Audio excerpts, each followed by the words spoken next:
The Australian coastline features more than 11,500 beaches, attracting more than 300 million visitations annually. For most, it's a great day out, but for some, it ends in tragedy. In the last 12 months, 173 people lost their lives on the Australian coast. 110 of those were due to drowning. Surf Lifesaving Australia has released the National Coastal Safety Report 2018, an analysis of coastal and ocean-related drowning deaths. It captures the how, when and why people get into trouble and the actions lifesavers take to keep people safe on our beaches.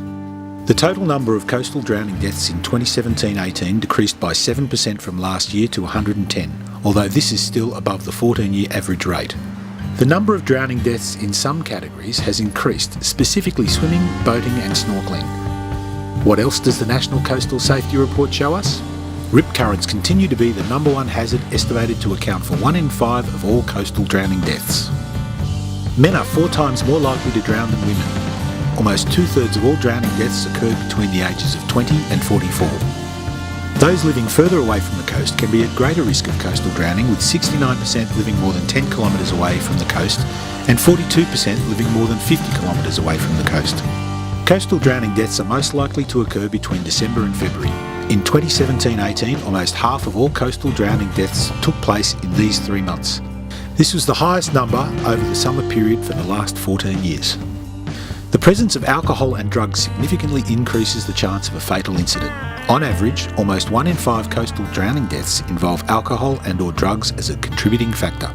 Worryingly, in 40% of all alcohol-related coastal drowning deaths, the individual was 4 times or more above the legal limit.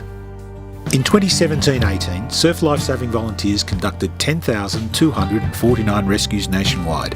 Modelling indicates that without this important intervention, there would have been an additional 512 coastal and ocean drowning deaths and 307 people with permanent incapacitating injuries.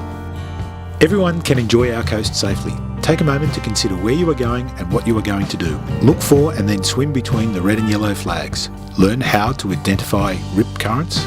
Know your limits. Seek the advice of lifeguards or surf lifesavers. Wear a life jacket when boating or rock fishing, and always avoid alcohol around water.